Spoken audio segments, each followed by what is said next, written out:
Usa ka pagtuo, usa ka tingog, usa ka katawhan.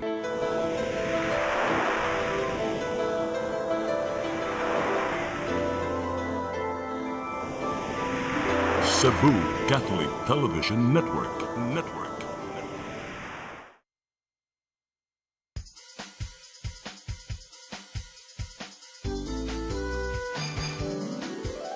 Hello Cebu, maayong buntag. Yaksunta ang kahayag nga nagsulit sa matuod, kadagan sa panghitabo. Hello Cebu, maayong buntag Pinoy.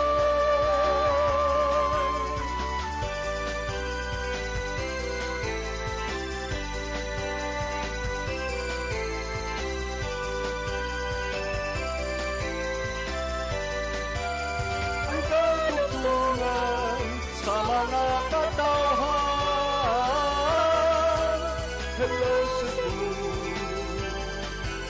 hello Cebu, maayong buntag Pinoy, maayong buntag Pinoy, maayong buntag Pinoy. Hello Cebu, may buntag Pinoy, adlaw karon nga Martes, Hulyo 14, tuig 2026. Sa nga sa ning regular program host, si Malu Inocado Tabar, ako si Gian Navarro, maguban-uban tahangtod sa alas 9 sa buntag. Aron magpakisayod sa mga naguna mga balita, dili sa tua, sa national ug sa gawas sa nasod. Maghisgot-hisgot usab kita sa mga mga mainungdanong issue nga may labot ang lungsod ug ang katawhan, dili sa tulumanong Hello Cebu, mayong buntag Pinoy. O karon atong sugdan ni nga nga tulumanon pinagi sa ato ang lakat sa panahon atong sutaon, mauwanon pa ba o may niton pa ba ang panahon diri sa Sugbo karong adlaw? Naka-standby sa Picasinia sa gikan sa Pagasa Visayas ang atong weather forecaster nga si Sir Jomer Eclarino. Good morning Sir Jomer. Yes, so good morning sa tanan ug sa atong tanan tigpaminaw kini atong latest weather update karong adlaw. Atong gi-monitor na bagyong Josie wala kining direktang epekto sa atong nasod ug mogawas na kini karong gabi or ugma sa buntag. Atong weather condition sa Visayas makasinati kita generally for weather, init ug medyo igang na panahon, gawas ini na mga patak-patak na mga pag-ulan ug kini localized thunderstorms. Hini nga na sa kasarangan na hangin masinati sa Visayas ug kadagatan malinawon nga na sa kasarangan ang pagbalod. Temperatura sa Cebu 26 to 33 degrees Celsius, Philippine Standard Time sa 9 sa buntag, gikan diri sa Mactan Pag-asa Visayas, DOST Jomar Eclarino. Matod pa sa mga naagi mga report sa Pag-asa within this week, makasinati og mga kusog-kusog nga mga pagpanguhan specifically here in Cebu. Base sa atong monitoring do na by specific nga panahon kung kanus-a mubundak ang mga pagpanguhan nga dala sa hangin nga bagat Sir Jomer. Actually, Sir Gian, akong gisulti, wala na epekto ang habagat sa Central Visayas. Localized thunderstorms sa atong masinati, tasang time na walay ulan, so init ug igang na panahon. So moderate to high chance kining localized thunderstorms nato sa hapon ug sa gabi. Okay, magyapon di gyapon ka kumpiyansahan. Dagan kayong salamat Sir Jomer Eclarina og shout out diha sa atong mga kaigalaan sa Pag-asa Visayas. May isa pa yan, Sir. Salamat. Good morning sa atong tanan. Medyo mainiton ang panahon matud pa sa itong report gikan sa Pag-asa, so magdagyapon ta sa ato ang payong proteksyon sa init og uwan. O karon ato na nga sutaon unsa bay mga latest nga mga balita nga nahipos sa mga naguna mga mantalaan dinhi sa lokal ug national. Atong sutaon unsay front page karong buntaga sa Sunstar Cebu.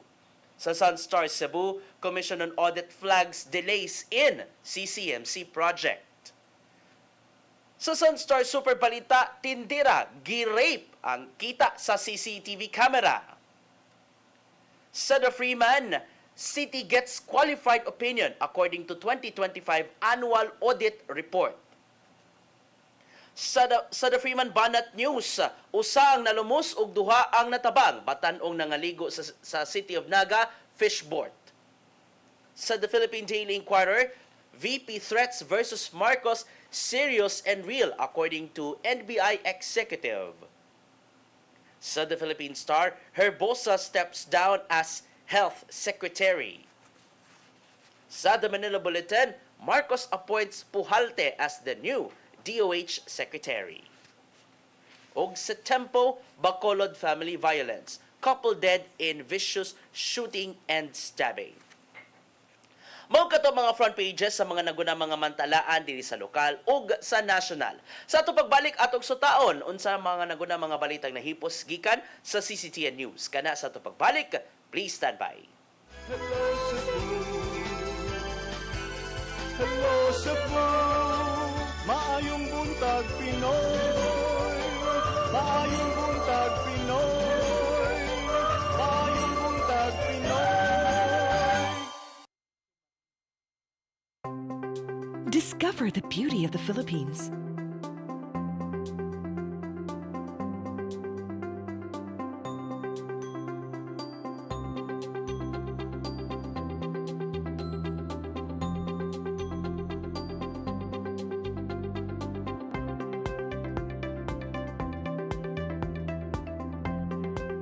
With Philippine Airlines, the country's flag carrier.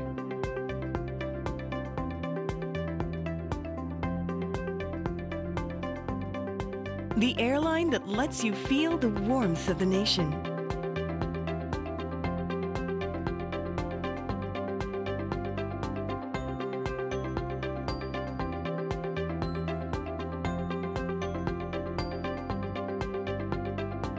Mabuhay!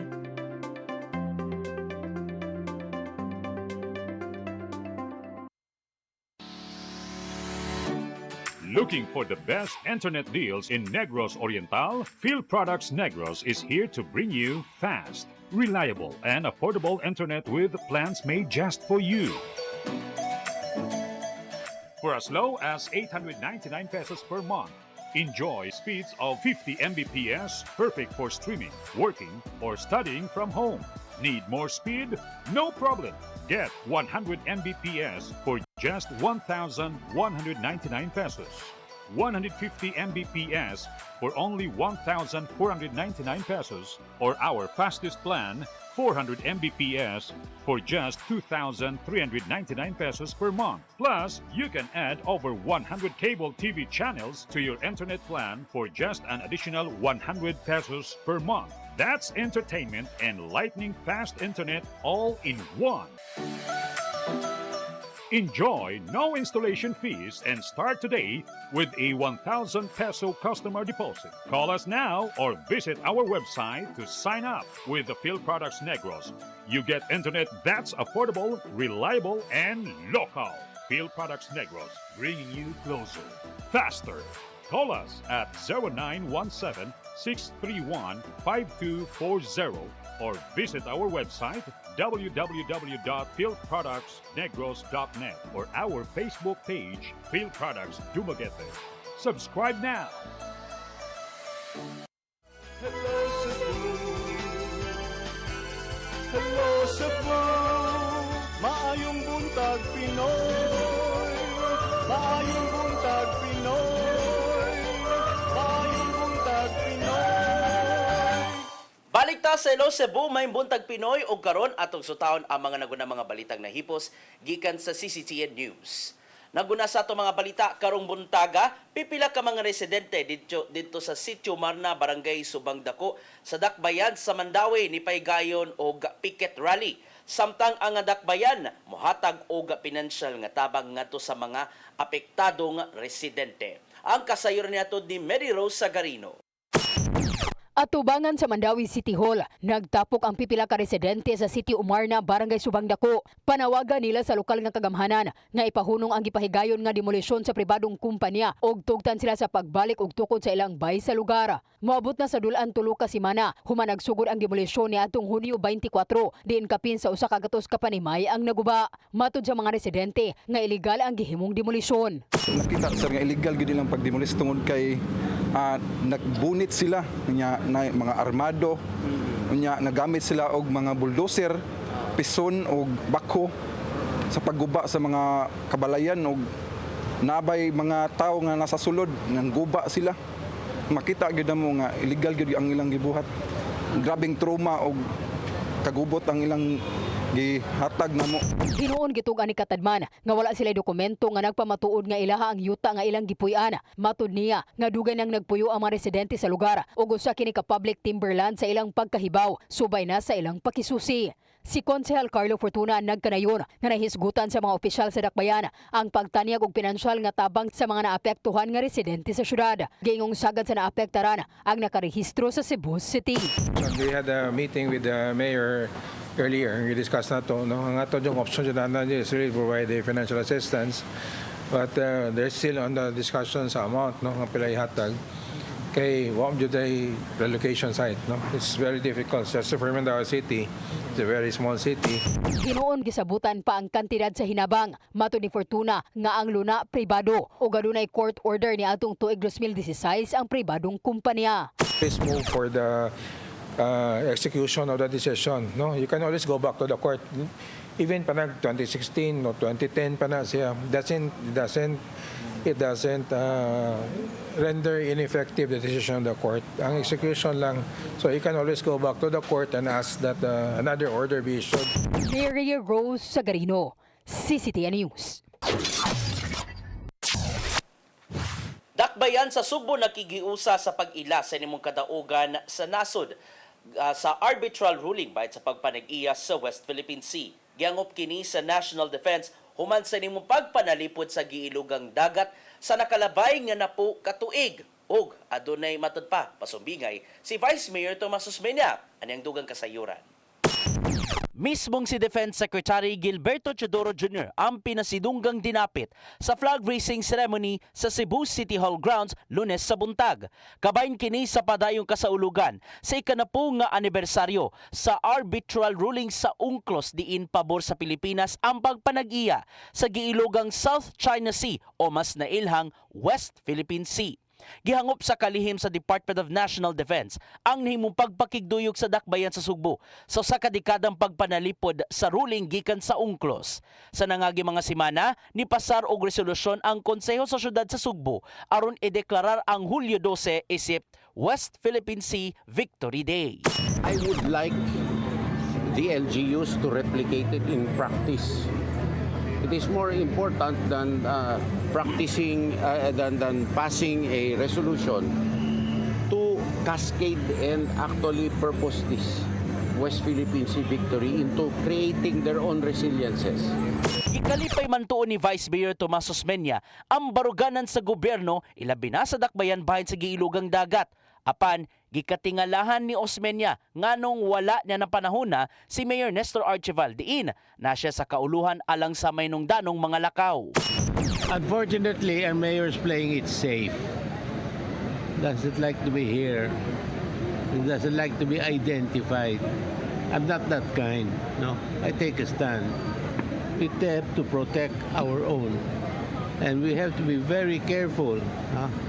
That opportunities are being exploited to take advantage of our tolerance.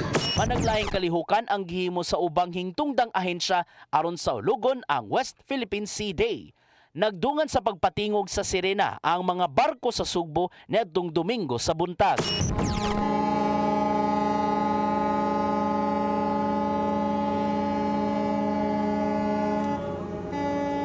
Samtang gipaygayon ng static display sa usa ka mall sa dakbayan sa Subo nga gipasiugdahan sa AFP Visayas Command ug ubang partners. Gipainomduman sa Philippine Coast Guard 7 na publiko nga dako og ikatabang ang giilugang kadagatan sa Pilipinas alang na sa mga nanginabuhi niini.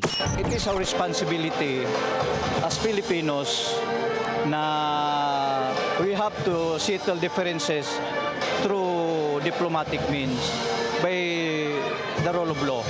Yun lang naman. Ning pagkuhay lang, giulagway sa habig sa China nga usa ka matud pa illegal award ang gihimo sa UNCLOS ngadto sa Pilipinas natong tuig 2016. Apan padayonon sa DND ang gihimo mga estratehiya o pagpakusog pa sa puwersa aron panalipdan ang kaugalingong teritoryo. Maynungdanon alang ni Secretary Teodoro nga ipabilin ang luwas ka seguridad sa nasod dungan sa pag-agni sa ubang mga nasod nga buot mamuhunan niini. Just like Cebu, which is in the center of the Philippines, we find common cause with India, with France, and with other European countries who are also challenged because their supply routes through the South China Sea are threatened. Ian Navarro, CCTN News. Attorney Amando Ligutan gikan sa prosecution panel wala manumbaling sa mga taktika gikan sa laing kampo uman siya na biktima sa red tagging. Samtang gisaysay sa witness gikan sa NBI nga adunay motibo o adunay kun adunay gimotibo ang nimong hulga ni Vice Presidente Sara Duterte ngadto ka Presidente Ferdinand Bongbong Marcos Jr. ug iyang mga kaalyado. Adunay dugang report si Mary Rosa Garino. Wala pa nung balingan ni Atty. Amando Ligutan gikan sa prosecution panel ang pagpangradtag kaniya subay sa nagpadayong impeachment proceedings batok ang Vice Presidente Sara Duterte. Sumapa niya nga walay basihan ang mga pasangil bahin sa giingong kalambigitan niya sa National Union of People's Lawyers. Kini ang nahimong tubag sa usa sa mga private lawyers gikan sa prosecution panel nga si Ligutan. Human na masangil ang kanhi opisyal nga si Lorraine Badoy bahin sa kasamtangang affiliation ni ini. Gitataw ni Ligutan nga wala siya nahimong miyembro sa NUPL apan taas ang respeto ni ini. Siguro ako masulti nila no kung inana sila kaway konsensya no ambot asa dapat ang ilahang konsensya gibutang no nga manangil sila og usa ka butang dili tinuod. Bisan pa man sa maong matang sa kasamok, dili magpaapekto si Ligutan sa mga taktika gikan sa pikas kampo. Ilabi na nga nagsugod na sa pagsaysay ang mga saksi aron pagpaligon sa mga impeachable offense ngadto sa Vice Presidente.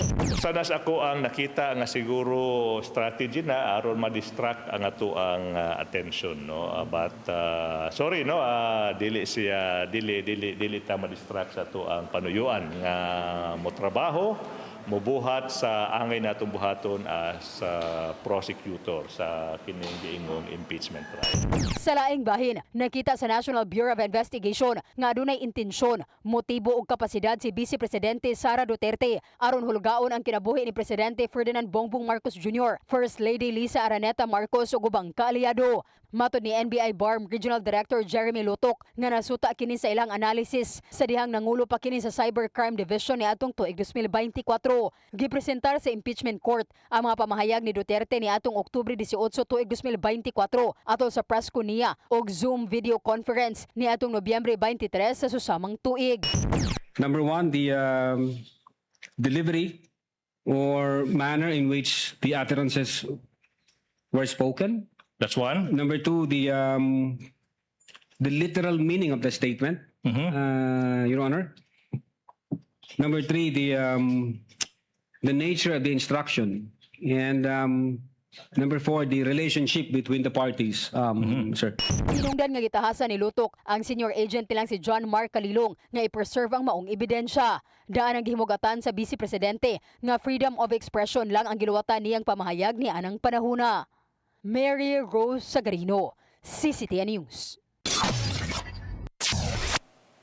Soban pa mga balita, upat ka adlaw nga talagsaong exhibit sa Alahas gipaygayon sa Barangay Banilad ning Dakbayan sa Sugbo. Kung diin ang mga ordinaryong prutas ug itanon mo'y gihimong subject o bida ug nahimong bililhon sa mga obra maestra. Kung unsa man kini adunay dugang kasayuran si Randy Gorion.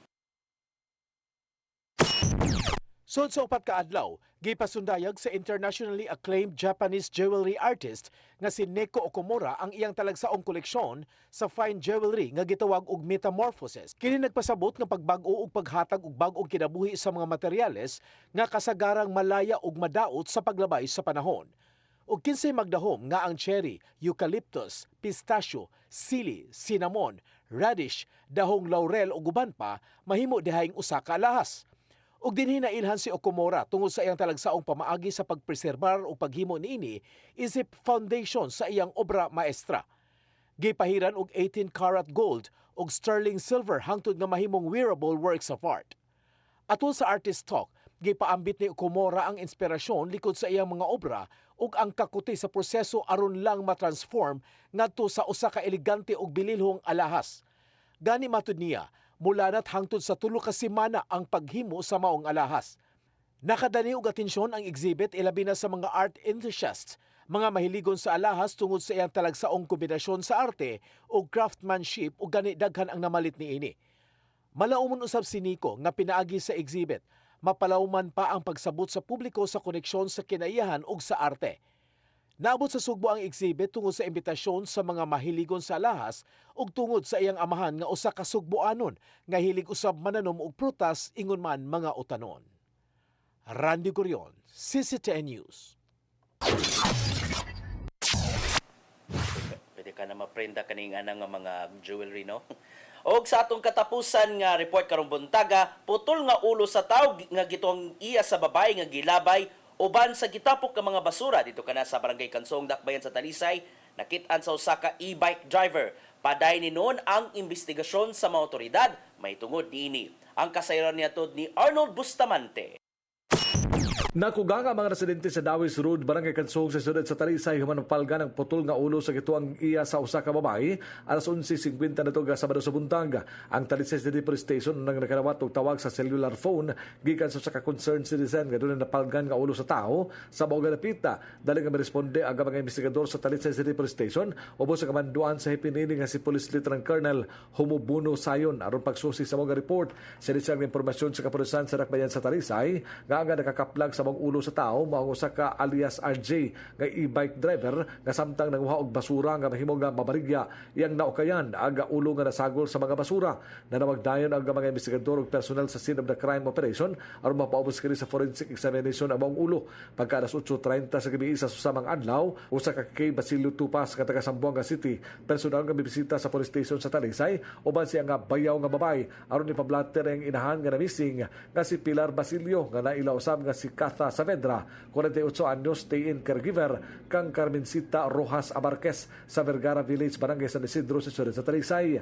Gingong nga katapos ang mensahe ni Pilar Basilio niadtong Hulyo 4, 2026 nga iyang gihunagway nga kadudahan sang litap matag adlaw kini nga mochat kaniya. Matud kay Basilio nga niadtong Hulyo 8, 2026 nga siya ug ang ihang bayaw niadto sa balay sa amo niini sa Vergara Village aron makisayod kung asa na ang iyang inahan. Apan giingnan lang sila nga duha na kini kaadlaw nga namising og milakaw kini silang balay nga wala mananghin ug dungan sa pagpahibaw nga ila na kining gireport sa police station. Nabarakas sila human gipahibaw sa silingan ni Amarquez nga dunay ulo sa tawo nga napalgan sa kansuhong Talisay nga mahinungdan nga miadto sila sa police station aron pagsiguro nga si Pilar ang mao nga napalgan nga ulo. Mipaubo sila sa buccal swab sa PNP Forensic Unit 7 alang sa himuon nga DNA examination ug pag-ila sa napalgan nga ulo. Subay sa mga balita pipila ka oras ang nakalabay napalgan usab ang lawas nga wala nay ulo. Pipila lang ka metros ikan sa nakitaan nga ulo nga padung na madugta. Gisubay pa karon sa kapulisan kung ang maoga lawas konektado ba sa ulo nga napalgan nga gisagol sa mga basura sa maoga napita. Samtang gisalikway sa kapulisan sa siyudad sa Sugbo nga ang napalgan usab maputol nga tiil sa tao sa Barangay Talamban duha ka semana na ang nakalabay dunay kalabigitan sa kiputol nga ulo sa Dakbayan sa Talisay. Matud ni Police Lieutenant Colonel Franco Rodolfo Oriol, Deputy City Director for Administration sa Cebu City Police Office, nga nahibaw-an na sa mga investigador sa Talamban Police Station kung kinsa ang tag-iya sa putol nga tiil kag gilabay sa sapa sa mga barangay. Gingong gikan matud pakadto sa usa ka tambalanan nga gingong giputol ang tiil sa usa ka pasyente niini ug gidala sa kabanay apan gilabay day kini sa sapa nga nakapaukay sa mga mulupyo ug sa kapulisan. Nakahatag ato kabalaka kay because wala gitarong pag-dispose sa maong pamilya ang maong left amputated sa maong pasyente nga nakapaukay, nakapahatag concern nato. But in turn out sa mga lawom pa ng investigasyon nato nga gikan na ito sa usa ka medical procedure. Arnold Bustamante, CCTN News.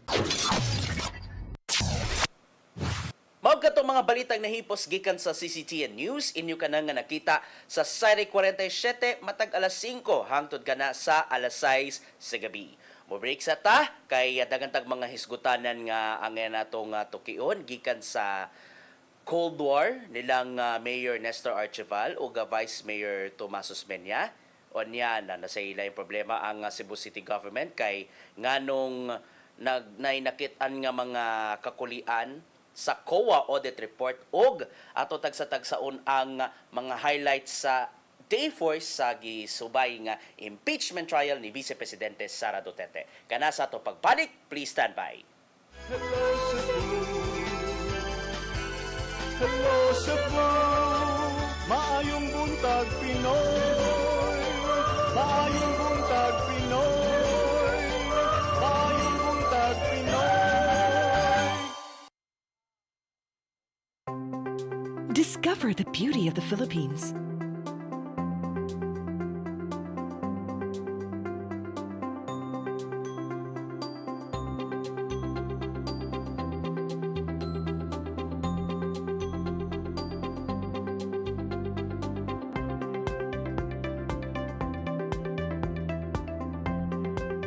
with Philippine Airlines, the country's flag carrier.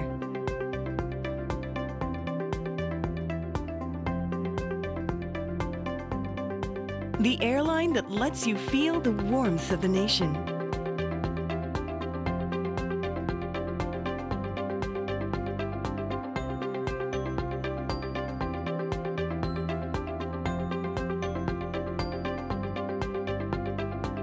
Mabuhay!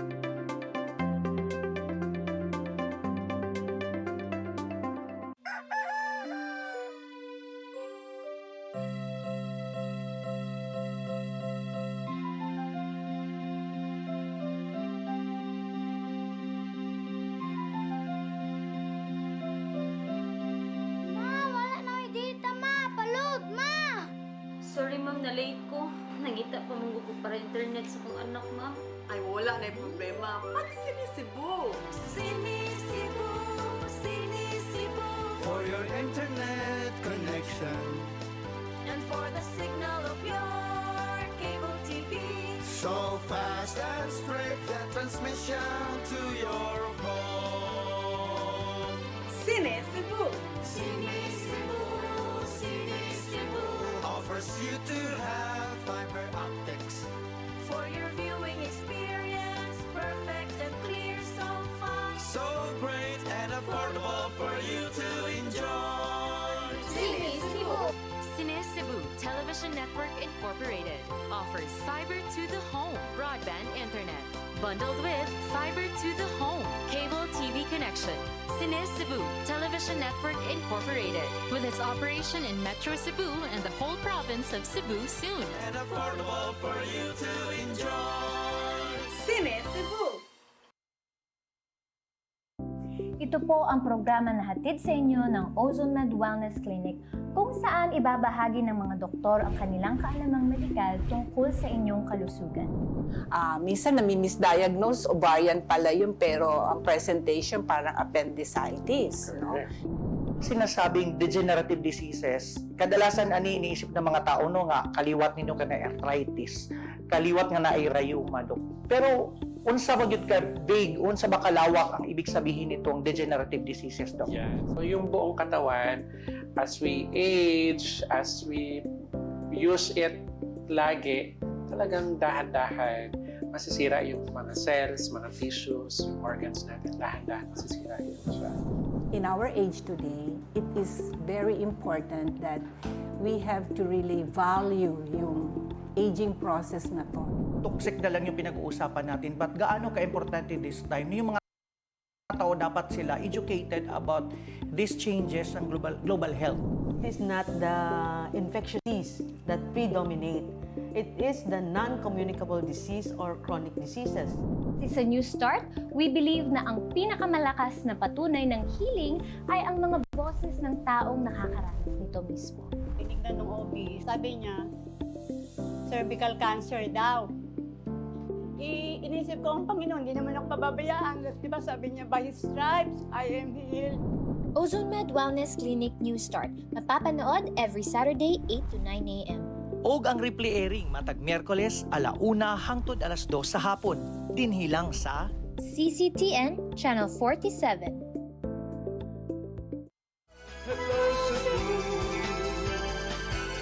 hello Cebu, maayong buntag Pinoy, maayong buntag Pinoy, maayong buntag Pinoy. Balik ta sa Hello Cebu, may buntag Pinoy, siringin for Maluin no Kanto Tabar nga mupaso later sa UP Cebu. Ako na mo lingkod dahanto dalas 9 sa buntag Gia Navarro. And having said, congratulations di sa mga mupaso unyang hapon sa University of the Philippines Cebu campus. Karong hapon ang graduation. And nadyo ko mga kaila nga mga nakauba, mga colleagues and mga kauban sa mga news sources nga mupasok karong hapon kay nakauman gid sila og masters. So congratulations ninyo diha in advance og enjoy sa inyong pagsablay. Alright, diretso na ta sa ato mga importante nga panagisgot no. It seems nga medyo nagkainit na kaha ang sa ko nagikaingon before pata nag-break Cold War between Mayor Nestor Archival and Vice Mayor Tomas Osmeña. Nga bisan pa man og kapartido man gid sila pero noon ay nakitaan nga mga indifferences. Medyo nagkaaslom na ka ang ilahang nga relasyon kana natribukar gumikan sa nahimong pamahayag ni Vice Mayor Tomas Osmeña sa dihang iyang giabi-abi si Defense Secretary Gilberto Gibo Teodoro Jr. Diin kagahapon nakigahiusa siya sa Cebu City Government aron pag-celebrate although liwas man gid na siya sa West Philippine Sea Day that was July 12 kay mao man gid na ang iyang adlaw kasumaran. So gi-celebrate na nang liwas sa July 12 gidungan sa flag raising ceremony aron sa ulogon na gid mismo sa mga opisyal sa Cebu City Government. And just to give a background, nganong nakigiusa man si Secretary Teodoro, gumikan kay nalipay noon ang kalihim human masayod nga napasar di ay sa Konseho sa Dakbayan sa Sugbo ang resolusyon nga nag-ila nga ang July 12 WPS Victory Day sa syudad sa Sugbo. Kung diin, hugtanon nilang gikondenar ang mga gipanghimo sa China bahin sa bahin sa giilugang kadagatan sa nga mao ang West Philippine Sea. Kung diin, according sa China, ilako na ng South China Sea. O diyan ay noon mas nakita matud pa ang tinuod nga kolor. Gani gikatingalahan ni Vice Mayor Tomas Osmeña nganong wala si Mayor Nestor na panahon na. Ato paminawon ang portion sa tuang interview o ambush interview nga to kang Vice Mayor Tomas Osmeña og na siya dugang pag-explanation nganong ing-ana na lang kagrabe ang iyang nga pagpakigbatok sa China to the point nga natistingan gyud ang ilahang nga mga baruganan as well as mga kakaubanan o kaalyado sa konseho. Ato paminawon ang portion sa tuang ambush interview kagahapon. What is the importance of the Victory Day to Cebu or significance? Cebu is part of the Philippines. We are not going to alienate. And I personally am offended when we have Chinese harassing our fishermen. And I cannot take the stand that anyway they're not from Cebu. That's wrong. I'm very proud of the city council. Unfortunately, our mayor is playing it safe. Doesn't like to be here. He doesn't like to be identified. I'm not that kind. No, I take a stand. We have to protect our own, and we have to be very careful that opportunities are being exploited to take advantage of our tolerance. So I'm not tolerating anything. My office ignores the consulate here in Cebu. They invite me, I never say yes. I'm always not available. Because I want to make that statement very clear. I would like to explain to you just a little background. When I first became mayor, I revived the relationship between Cebu and Kaohsiung. I was very happy to bring all the Kaohsiung buses, etc. Nothing about China, just about Kaohsiung as a sister city in Cebu. And there was one time, there was a celebration of Double 10. I was invited. Double 10 is a celebration of Taiwan. Okay? I was invited as a guest. So of course, as the mayor, I showed up there in Cebu Coliseum just to say hello. You know? The next day, I received a letter from the Chinese consul warning me not to attend that meeting. I said, well, actually, tapos na. No? So I threw the letter in the wastebasket. No? And a few days after that, I got another letter from the Chinese consul berating me. Why did I attend? Why did I violate the One China policy? I was shocked. And ever since that time, when I saw the consul, I said, I don't want to talk to you. You just stay over there.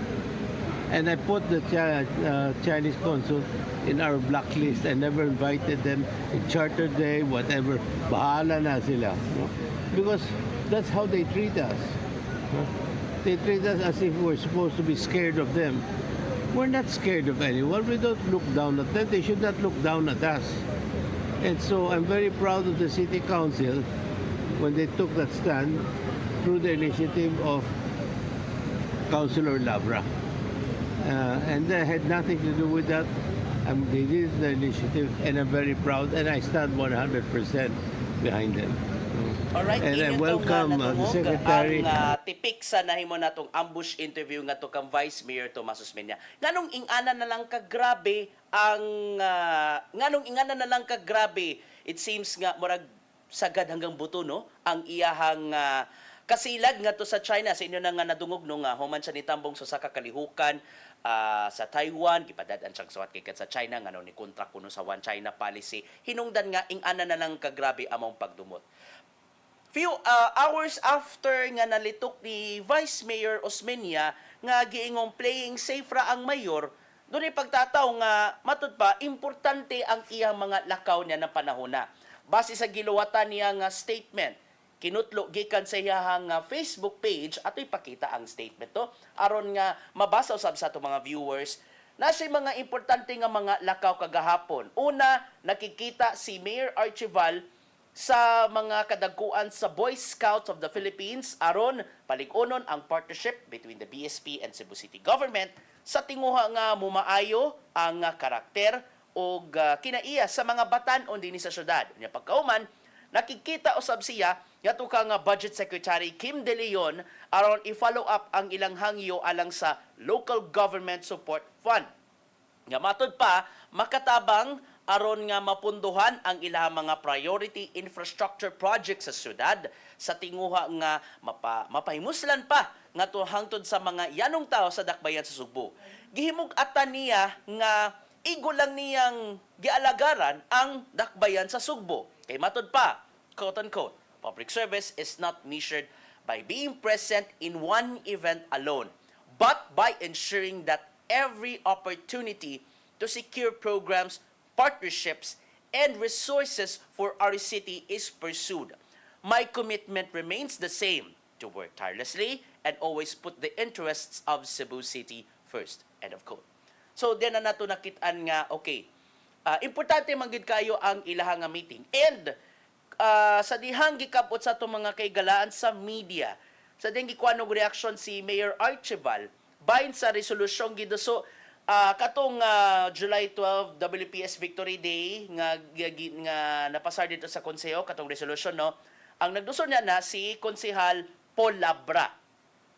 Sa ding gikuanog reaction si Mayor Archival bahay nini ang yan lang gibutyat yan lang nang tun-an ang unod sa maong resolution.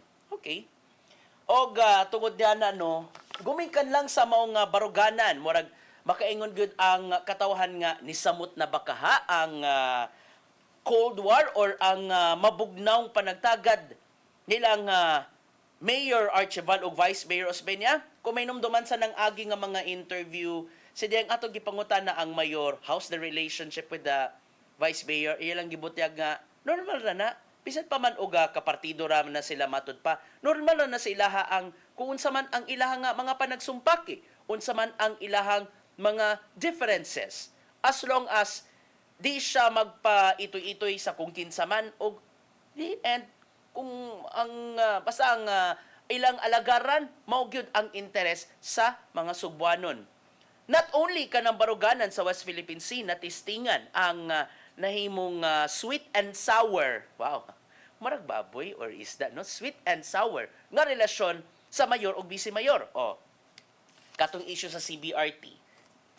Ni duso og resolusyon si Vice Mayor Tom Osmeña nga dili ilakip ang SRP sa ruta sa CBRT ug ibalik ang naandan o ang original nga concept nga mao ang Bulacau to Talamban route.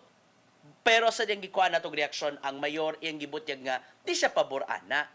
Kay unsaon na lang ng mga economic activities matud pa sa SRP kung di man ka na ilakip.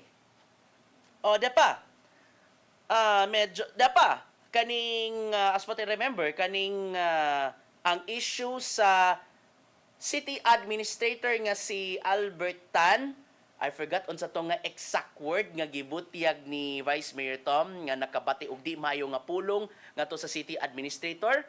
Sa diyang gikuha na to reaction si Mayor Nestor, iya man gipanalipdan ang iyang nga gi-appoint nga city administrator. Well, alang sa mga basa, well, nagpakisayod ko sa mga veterano nga reporter, unsa gid ang kinaiya ni Vice Mayor Thomas Menia. Nadji mga panahon nga unpredictable ang iyang mga panagtagad. Even sa iyang mga kapartido, to the point kagahapon, no, na surprise na lang si Secretary Chodoro nga, unsay kay problema nilang Vice Mayor, managlay sila partido, niya naibawan o nakurati noon si Secretary Chodoro nga, partida ha, ing ana ang ilang panagtagad nga, managpartido giday na sila.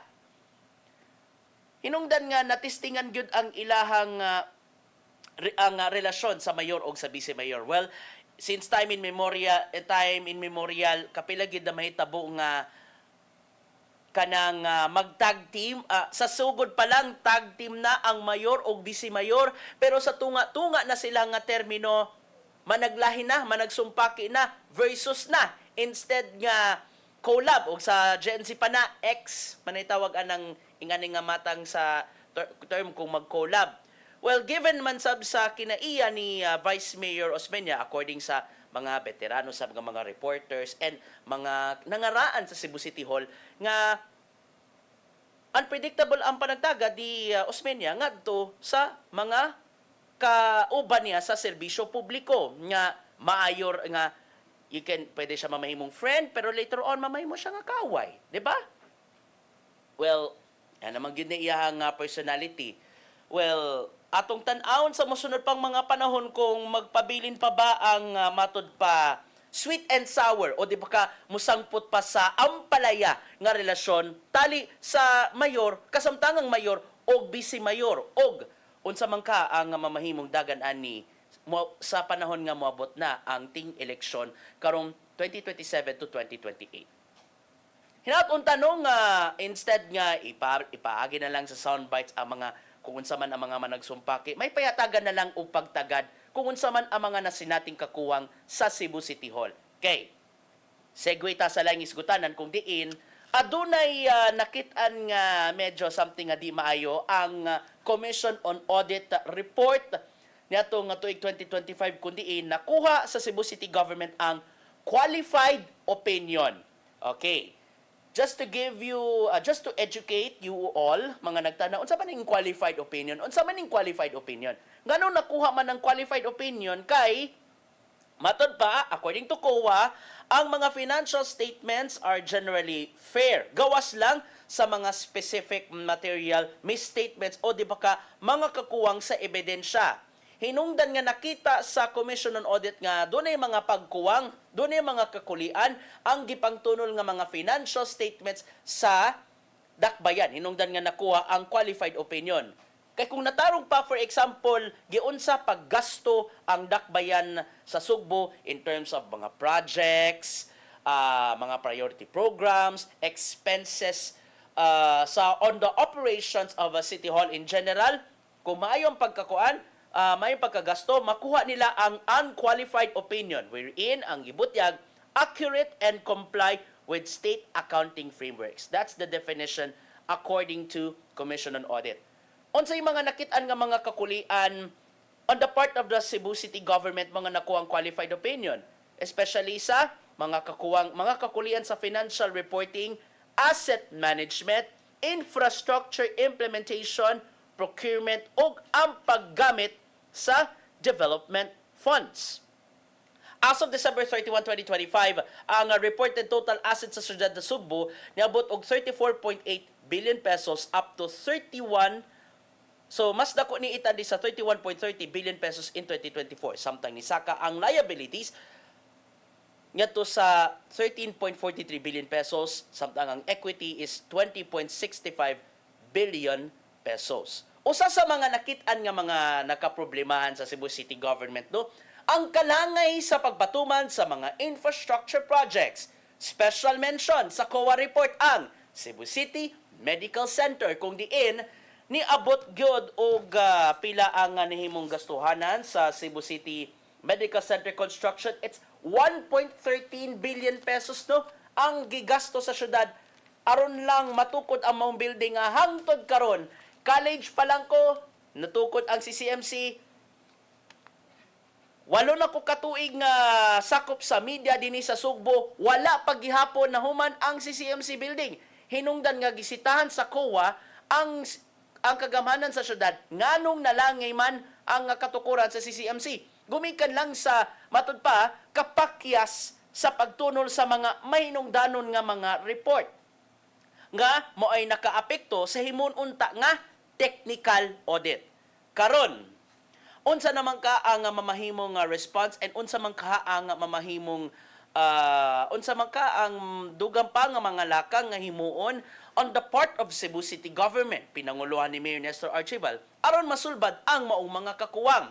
Remember natong 2025 mga kaigalaan mo na to ang panahon nga mag-transition na from the former nanang panahon na no sa on the earlier year on the first half kuan man to si Mayor Raymond Alvin Garcia o na nag-transition ngadto ni Mayor Nestor Archival after the election kung di India natribukar nga dunay mga deficiencies o dunay mga kakuwang matud pa kakuwang sa pundo sa syudad aron magasto o masustain ang nagpadayon nga mga programa. Ang pangutana karon mga madlang people, unsaon ka nila or papaspasod mabot pa ka sa punto nga papaspasod speed mapugos na gyud ang syudad nga humanon ang CCMC building and unsaon ka nila pag siguro nga maayo ang pagka-manage sa panudlanan sa syudad aron sa ingon sa mosunod pa nga mga report sa Commission on Audit digid sila mapuno sa mga red flags. Alright, malabang ta sa uban pa nga mga mahinungdanon nga hisgutanan. So ato na sabta sa ato ang giatangan nga impeachment serye. Kato inyo nakitan sa ako ang ato ang report kaganihan no. Ang usa sa ang mga highlight kagahapon mao ang presensya ni Attorney Jeremy Lotok kinsa nga kasamtang ang Regional Director sa NBI BARM Region and na panahon na siya ang nangulo sa Cybercrime Division kung diin ilang giutingkay ilahang gi sukit-sukit ang duha ka mga online media conferences ni Vice Presidente Sara Duterte kung diin diya niya gilitok ang mga nahimong pagpanghulga ngadto kam Presidente Bongbong Marcos Jr. So later on ato nga hisgutan niya ang tungod na nga kagrabe sa impeachment trial no. Ang mga especially ka naman sakop sa prosecution as expected naputos gud sab sila sa grabe nga mga pagsaway or grabe nga taktika gikan sa lain nga kampo. Kung kinsa man nga kampo, well, kamo ni magigo, kamo ni magtag-an. Your guess is good as mine. Okay. So, man na to, gipresent ang second witness nga mao si NBI BARM Director Attorney Jeremy Loto kung diin gipakita ang portion sa mga press ko ni Vice Presidente Duterte natong October and November 2024. Then diya na gibutyag ang mga giingong grave threats gato sa kasamtangang liderato.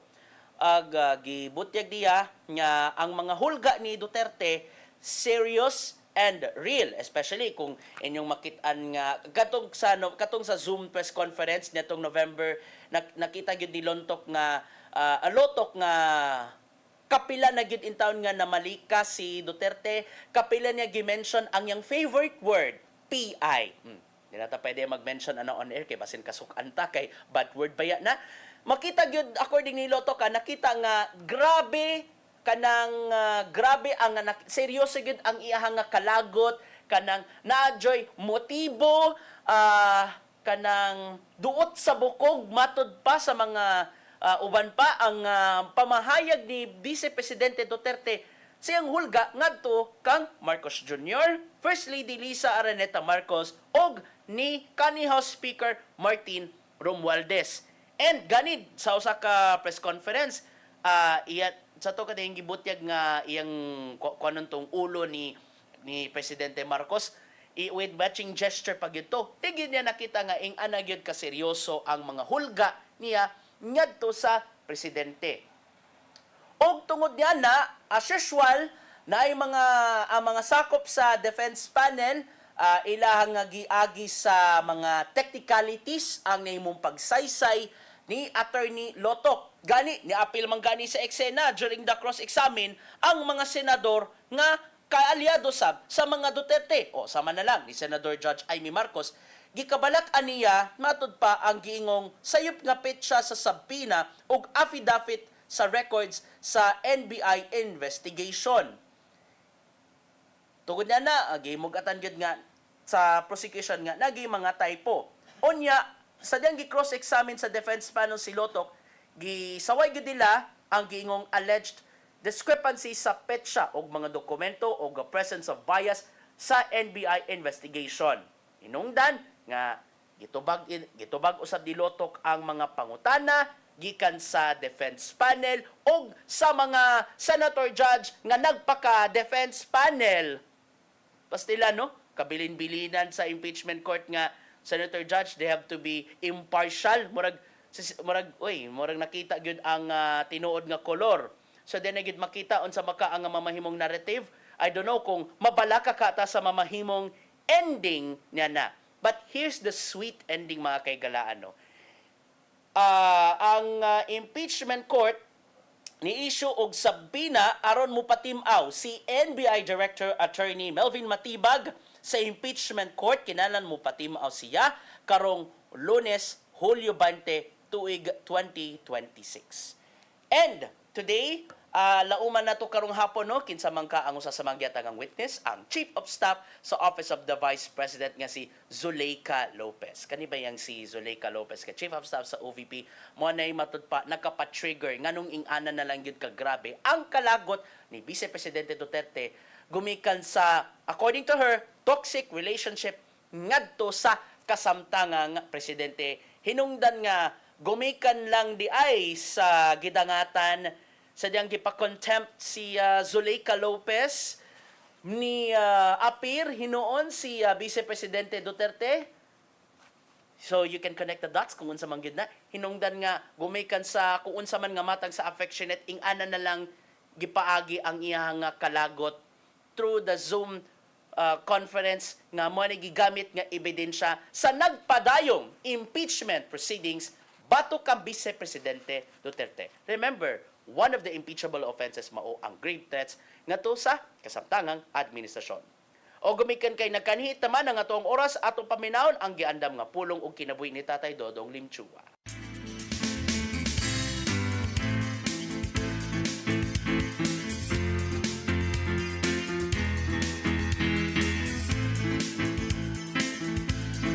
Ang pulong mo ang diwag sa galang ko. Ang gahom sa Ginoo aniya kanato. Kita mao ang sudlanan sa gahom sa Ginoo.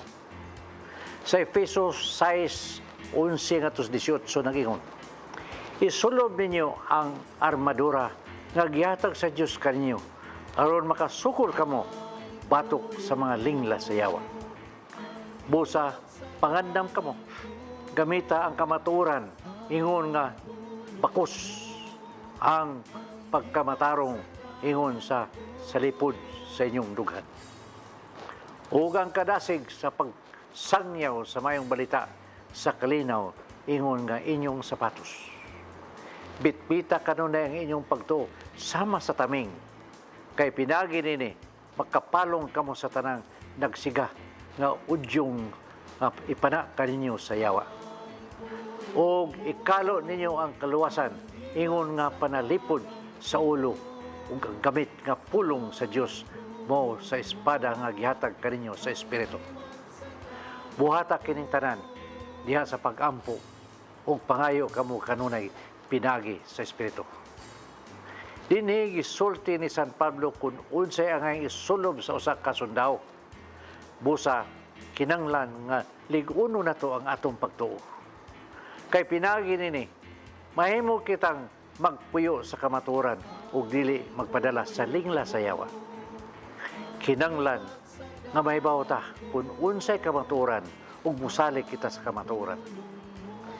Kining katarong nga ni Kristo nga gibutang sa atong kasing-kasing, mo nga atong ikabatok sa mga pasangil sa yawa diri kanato. Kung niya na ang katarong ni Kristo, dili na nato kita mahadlok si bisan unsa nga isulti sa yawa batok kanato. Mao kini ang pulong nga naghatag kanato giyas sa atong kinabuhi. Magampo kita. Langitong Amahan, salamat nga kami imong gihatagan ug hinagiban nga among magamit sa pagbuntog sa yawa. Kung wala ang imong pulong, dili usab namo maangkon ang kadaugan, ang imong pulong nga maghatag kanamong kalig-on. Busa, tabangi kami nga magpuyo diha sa kamaturan, magsubay sa imong mga pulong aron magmadaugon kami. Amen. Ngalan sa Man, sa Anak, sa Diyos, Espiritu Santo. Ang pulong mo, ang diwat sa dalan ko.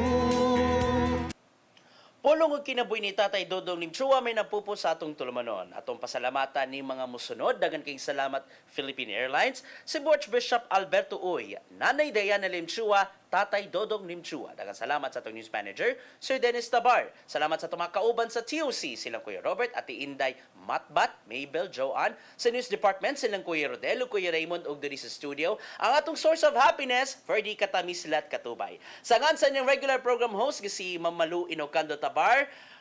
Congratulations, Ma'am Malu, and enjoy sa pagsasablay unya sa UP Cebu. Uy, idol na ba na ako? Ay lahang commencement speaker later, si Professor Cara David unya.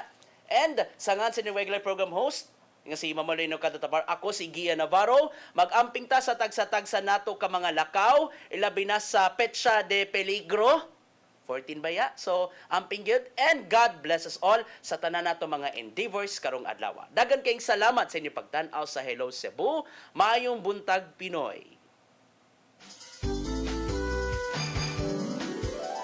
Hello